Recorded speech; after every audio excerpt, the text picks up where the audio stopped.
Hi, this is Gordon and Kim Lokenberg, and welcome so much from the Netherlands, where it's very late. It is. Now, I have a quick introduction of these two that I'd like to give you. So Gordon joined the recruitment industry about 20 years ago. He's worked on both agency and corporate sides, and it's all been global.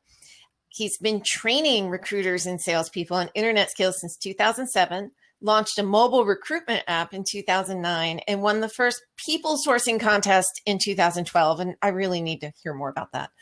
I want to know what a people sourcing contest is. Kim started working in hardcore advertising, and those are her words, hardcore advertising, about 20 years ago. And she handled global clients, traveled around, and organized the craziest things.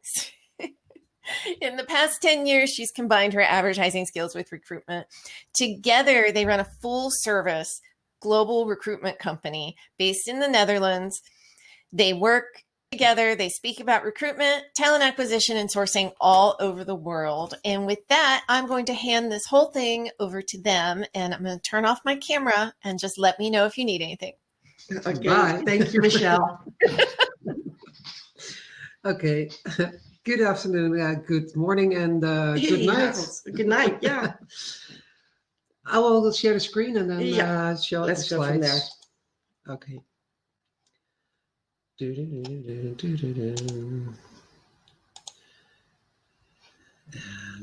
it's quiet. So now I expect everyone is there. Cool. And we do this from the beginning. And we're in. So this is the welcome slide. And this day, Michelle just talked about. Nice to mention is that we're also OSINT experts. Yeah. And that we are licensed private investigators, which we use for pre- and post-employment screenings. It's obliged in the Netherlands, so therefore we have this license. For those who would like to know what we're talking about, it's about sourcing, it's about traits, and about Traitsfinder in sourcing. That sounds scary, doesn't it? Yeah, it does. It does. But it's actually the future. As at least we believe it is the future. Okay. So let's get started because we only have 30 minutes. Okay.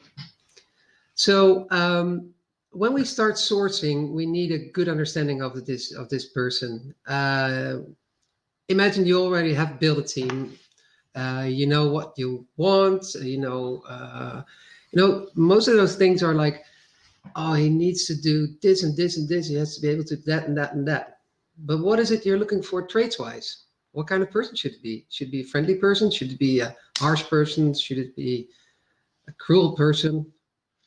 Yeah, but it's also, the thing is that you have your teammate on site, you know what they can, you know what the skills you're looking for, and skills is something you can learn. But the traits, you do want to find out that your team is coherent with the company, and that's what we always put a little bit to the back end, and we said, okay, the skills are most important. And we think, and we've thought that about the past few years, that traits are becoming more and more important because, of course, it's learning and development. You can teach people the skill, but you cannot teach people a trait.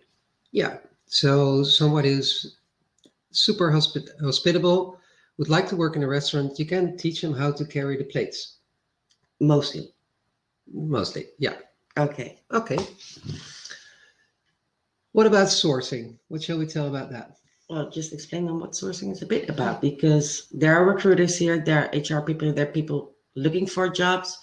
Mark Tutorici did a session before on how to source your next job. So I don't think we need to get into that too much, but we can explain what sourcing is, and that's proactively finding the right people to match your job. It's that proactive part. That's what sourcing defines in the end. Yeah. So you not sit and wait till people come to you, but you actually go after those resumes, those profiles, those people you want into your company.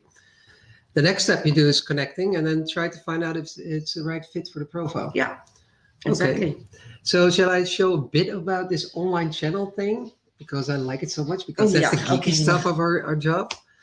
So this is the way how we find, for example, resumes, how we find those people on blogs or are bragging about what they all know, or people just who are just saying so, like, hey, I'm coding in HTML and I love HTML. So I think there we have this HTML programmer. And these are the tricks and tools we use. Mostly this is in Google or Bing. And we also know that if we read all those resumes, we don't always know who's the person behind it. No. True, isn't it? Well, I think the most complaint from a lot of hiring managers, recruiters, or anybody is that they don't trust the resumes. No. Because people can lie on resumes. And that's not only about skills, but also the personality. You can say you're a very open person, but when you come to the table, you're very introvert instead of extrovert, which you mentioned you would do. I've seen those people who are actually counting the wood pieces on a table instead of like actually talking to me. Yeah. So that's something we find really important. So we are very trained sources, but of course we don't have a glass bowl.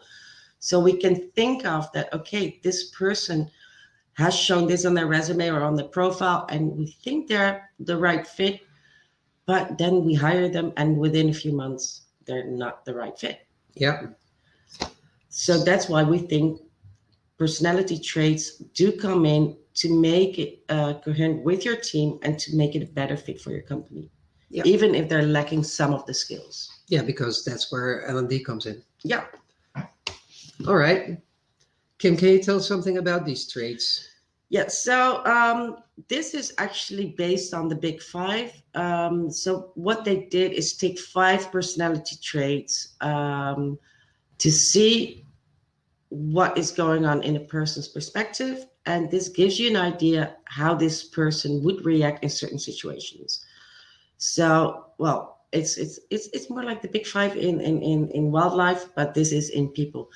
So they put the 5 in. We've explained it quite simple, but this is the basis of how you can diverse the personality traits. Of course, if you go really deep in, obviously there's a lot more. Yeah, you can divide every trait in a certain in a couple of pieces, and then you see, oh, it's more on this and this and this and this, and in the end, okay, so most percentage is on this part, so we put openness like far away. It gives a lot of points. Yeah, so we say it's open. Yeah, and so we or not we, but the people who designed this put these names towards it. But you could also say openness towards closeness, or conscientiousness towards or nice versus cruel, those kind of things. Extroversion via introvert. But this is the basis upon the traits of people where you can measure if they would be a personal fit. All right. So how does this work? So what we said, we connect and then talk with the people to see if they are really a fit for the company. Well, this first talk, we can automate that using a chatbot. The chatbot we use is called Deborah. So if you want to say hi to Deborah, go to bit.ly/chatbot chat. And there's, you see an example which we use doing the first interview with candidates we speak. We ask our questions in there. So it's our questions, not a question that somebody made up for us. It's something we thought of. These are the questions we'd like to ask before we start talking in a second interview. The thing is, we only speak to those people when we reach out, like not just one time, usually 2 times, maybe sometimes 3rd times. We even had 4 or 5 times that we had to reach out before we actually had a sort of kind of connection. Like, actually, what you're telling me is quite interesting. Now I want to talk to you. And then we put them in front of Deborah. Yeah, and it's also depending on the country and the region, because I know in certain countries, like in the Netherlands, people would say, well, I'm not going to reach out after a 2nd or 3rd time. Compared to Belgium, where it's almost mandatory to reach out 4th, 5th, or even 6th times. But that's because then they say, well, you're actually interested in me, right? Yeah. But the other thing why Traitsfinder uses the chatbot is to filter out. It's easier step before talking to the recruiter or the HR manager. Well, it saves a lot of time. It saves a lot of time, but also it's low entry level, or not low entry level, but like it's not as scary as much. No, it's not scary at all. And then what the machine does, so it's grabbing all the answers. Wait, one second. Sorry, this is Gordon and me presenting anyway. I'm sorry if anybody's offended by it, but Michelle is asking a really good question. How do you define the questions? Are we coming back to that now, or are we going to do that later on? Oh, they can first. Well, I'm going to come to the questions anyway. Or you try out the Bitly chatbot chat. Then you see for yourself. Then you understand why we ask these questions. It's based on experience, but I'll show you the questions we put in later on. Well, the chatbot is grabbing all the answers. It's making a transcript, so I have the actual answers there. What it also does, it will translate all these answers into a personality profile. Ah, yeah, that's AI, machine learning, all the techy stuff I don't want to know. It's there and it works, so therefore we love it. So the questions. Here they are. We can make up our own questions. I could even ask, would you rather go by bike to your job, or would you like to take the bus? I can ask questions like, would you like to work in the Netherlands only, or would you like to work in the United States only? Are you possessing a green card, yes or no? The questions I would normally ask when doing a first interview to someone. These questions I can change per job role, per vacancy, per whatever situation. We are showing the whole recruitment part of this tool. It's also used for, it's called talent culture, where they check out what is the tone within the company. How are people thinking? How are they feeling? So that's a different use of the tool. Yeah, but the cool thing is that you can ask your own questions. So if you would use it for your own company culture, you could ask, like, what are your biggest achievements, or what is the next step in your role, or what do you expect from the company? What kind of training are you looking for? Those kind of things. So this is how you define the questions. That's how you get there. We know, of course, that each job has its own traits. Somebody who's customer facing is completely different than somebody who's in finance in another department of the company. Therefore, if you look at those, there are some preset traits. You can create your own, like, okay, I think completely different. So this is an example how they preset the customer facing traits. Sorry, treats. Well, treats you get afterwards. Some candy. We get some candy afterwards. So this is completely adjustable as well. So that's nice.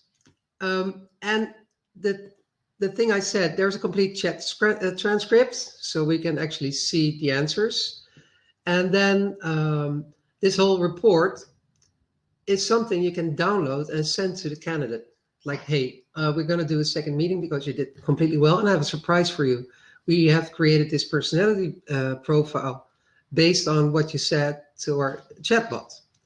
What do you think of it? What do you think of it? And then you can use that as a line, point. Yeah, as a starting point in your second interview, where you actually go deeper into the person. Oh wait, one minute. So Nancy is asking a really good question. Because since we're still here, do you profile the job so you're sure of the validity? I'm so sorry for my pronunciation. Or are you using something that relates to clusters roles in general? Which is a good question. Yeah, and it's something we're still working on as well. But most of the time it is, at the moment, the company, well, basically you profile your own job and you scale it like what you think is important for the role. At the moment, we're not, if we're using the tool, we're not clustering at all. We're putting every job in there. And depending, even because it can depend on our clients or on departments even, you put in the job with the traits you want out of it per job, and then you make the questions also very specific to that job, because not, if you as an example go for an accountant at one company can be completely different than the other one. I know Traitsfinder is looking for going a little bit broader, but at the moment it works perfect. Most perfect, I think, is to put your own job in there with the traits you want, or your hiring manager, or the manager itself, or whom is doing the job, putting it in, and what feels best to the department and for your company. I hope that answers your question, Nancy. If not, we're doing a Q&A, so we can even go a little bit wider on this. Yeah. So the present is there as well. So if we click on learn more on this page, where it says, okay, tell me more about the differences or the specific traits, then it's all written down like, okay, so here you are, and you can scroll this and then see the rest of the whole report. Yeah, this is a funny thing. Go back a little bit, because one thing I want to elaborate a little bit more. The reporting, as you see it here, is what you get as a user of Traitsfinder. But how we use it as well is that the report you get as a job hunter or whatever, you're looking for a job. It's so much added value to get a report on how you're being perceived by the system, but obviously also by the people who are behind the computer. And it might even help you in a next job to see, okay, this is where I can work on, or this is, oh, I need to be a little bit more aware that I say I'm very open because everybody's telling me, but because of the systems, oh, I might be not as open as I claim to be. You can train yourself for the next interview. So I think it's added value for both sides. Absolutely. Absolutely. Another thing then, so we get a percentage of if you have put your traits in there yourself as a company, the candidate will fill it all out. It will get a percentage on the match of what you put in there. So it's also first screening that you do. Like if we're not looking for openness at all, then I will totally miss this job. That's something that works in the system as well. I don't really want to be this a complete product demo, but I'm showing you all this. So if you want a real demo, then just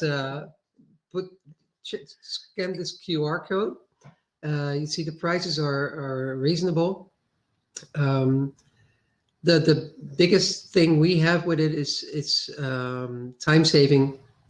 The people like it. The people who get their personality profile, like, hey, that's a surprise. When did you do that? How did you get that? Because we're not actually telling that beforehand. But it's a good start of the first real interview. And one other thing which is really good with talking about the future of work, because normally you would get a resume or you see a profile, you would skip people who are not completely on the skill set. But now that you have the chatbot and the Traitsfinder behind it, you can see sometimes somebody misses a skill.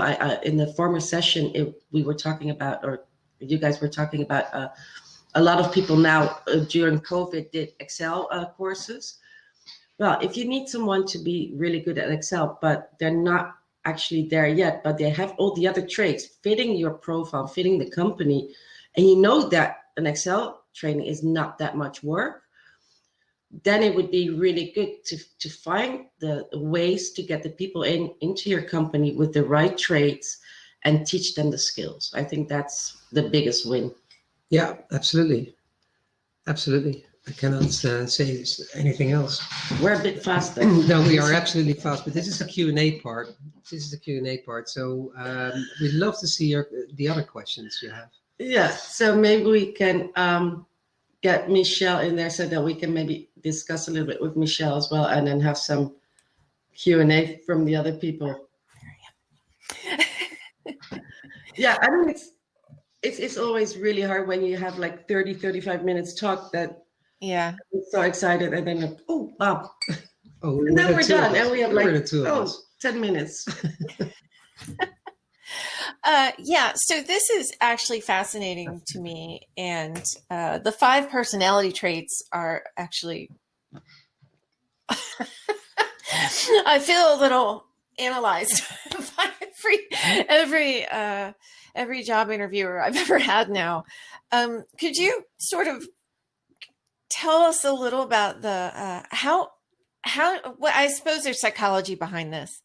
Um, But like you said, it's like the big 5 went on safari 2 years ago. When you said that, I thought that was so funny. The top 5 animals, well, the top 5 personality traits. And I started to write them down. And I'm like, I'll just look at the presentation later. But there was something on there at the bottom. I know it was openness and conscientiousness. Yeah, that's why I was like, okay, leave it. Conscientiousness. And what were the other 3?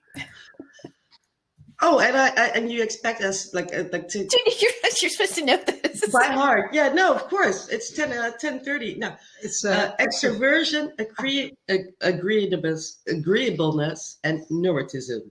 Oh, yes, neuroticism. I saw that one at the bottom and laughed. And that's what I try to explain, the wording of the big 5. And of course, we didn't invent this. This is actually a given. The big 5. The wording could be a little bit nicer. If I would say this to my candidates, that this is where the questions are leading to. I mean, I used to be very neurotic, so I would go like, oh, I'm not going to fill this out. Well, right. I saw that. I'm like, oh no. Yeah. No, but it's really friendly questions. Well, as we show, but the screens are sometimes a little bit small, but you can ask your own questions, and the machine does more the give it a rating. Harold is asking, who is managing the test validity? Well, we know Harold actually really well. What is now texting him like, dude? I'm trying to get this. Yes, I see. Yes, you can. No, but it's still. I mean, we are working really closely together with them, as is Harold probably knows. But the good part is, Gordon and I were working on an idea a couple of years ago where we actually went a little bit further, even where we wanted to get people on jobs where they mostly had no skills for that job, but we could reintegrate them in a new job on the basis of traits, which 3-4 years ago was a little bit a step too far, especially if you want to make it world renowned, like, okay, this is possible. But now with COVID, we had to go back to the drawing board, and we still believe in that. You see a lot of companies, and especially companies who grow really fast, go wrong or take the wrong exit because of, okay, they have the skills and we're growing so rapidly. We don't care who's coming in as long as they have the skills. And that's where the company culture goes wrong, or well, there's something like, okay, and people will leave, and the coherence in the company is gone. And so it's both for people in-house as people you want to hire. That's just a firm belief we have, that it's... We have worked with people who were not trained for the job, but you saw it in the eyes when you were asking them questions about, like, how do you think about computers? How do you think about the internet? Would you like to work on the internet like the entire day? And then their eyes would twinkle, and you would hire them based on that twinkle in the eyes. Now we can further refine that by those adding those traits to it as well. And still the training is there, and all the people we trained back then, they are still working in this area now with other companies. They're sourcers. They're sourcers, yeah. That's of course a great job. I see Harold is asking another question, like, who's managing the test validity? Validity. Yeah, that's like conscientiousness. Yeah, exactly. As far as I know, Harold, that is managed by the company Traitsfinder itself. So we have no, we don't know that personally. No. So I know we have a lot of, a lot of learning and development job seekers in this. And I know everybody's thinking, what kinds of questions would a company ask in this for me wanting to go in as a learning and development professional? What would we expect if we had to go fill this out? Oh, yeah. And then the questions in the chatbot, you mean? Yeah. Yeah. And do you mean that they want to transfer into learning and development, or they already have worked in the learning and development environment? Either or. I think for the most part, most of the people here are already in learning and development. So we have a lot of displaced workers here right now from learning and development where everybody's been furloughed from the pandemic. And that's because of the prior discussion, like as long as you cannot say we're making you money, then you're off. Correct. And I think a lot of our job seekers have been out of the market for so long that a lot of these new technologies, they're suddenly faced with the chatbots and HireVue and, the personality analysis and measuring my eyebrows for engagement. This type of thing is just really, it's new and a little frightening. Well, I was actually surprised already by the analysis that everybody's so scared about it, because when you're working in learning and development, you assess your own people as well. You want to teach them something, and you want to develop even more. So if that's something you do in your normal or you used to do in your job, you shouldn't be afraid of any questions. We don't want to assess ourselves. I know. I've seen that the past 2 days. I see it a little bit going right. I'm like, guys, because I'm really proud of it. We were working with the company last year, and the learning and development guy who worked there had such brilliant ideas. And maybe it also comes from that a lot of companies do not have an L&D department yet. Or, as Gordon said, because of COVID, that's the first company which goes out the drain because, let's not develop even more or do any learning. And that's what we've seen coming from our end of the business is a lot of companies made such irrational decisions, which are rational for the companies. So they stop their marketing, they stop recruiting, they stop building pipelines, they stop learning and development, which in the end, these are the factors you need to keep on doing. Marketing, for me, recruitment is marketing as well. Learning and development is a big key because the really top people, you don't want them to leave either. And teach them and build your talent pipelines, because COVID will end in the end. And then you still have to go back to your normal business, and then you don't have a talent pipeline, or you don't have personnel left. Or the personnel you still have didn't learn anything during COVID because you were not there. And then they come back from COVID, come into the office. They see there's only one chair, one desk. Oh, we were supposed to work at home. Oh, I still have to work with Zoom. Oh, we don't work with Zoom anymore. We now work with Teams. What is Teams? How does it work? So you lose them that way because they don't know how to work within the company anymore. So I think it's L&D. So to make sure why you should not leave L&D is because you're there to convince that L&D is still necessary. The biggest problem we have with the people without work at the moment is because of the skill shift. It's not only COVID, it's also the skill shift. Reskilling. So tell them just like, okay, you worked in a factory, we now have robots. So now you do something else and we teach you. It's all learning and development is also about employability. I've done massive trainings on employability a couple of years ago because the companies, they had so many people in the company because of all the computers and things that went different. And they just didn't know how to, they didn't even know how to make a LinkedIn profile. They didn't even know what is personal branding. Like, how can I tell someone else that's me they're talking to? And so it's little things. Yeah, really good coming from Pat Leonard as well. The luxury of focus. And We did some training in the beginning of COVID, and we thought like 100 people would sign up, and in the end it was 6,000, and we were like, oh, we should have asked a little bit of money for this, but from the goodness of our hearts. And no, but we saw within recruitment, especially within recruiters, people did want to focus a little bit more and reskill and upskill towards the new way of working. I do want to get back to Minette.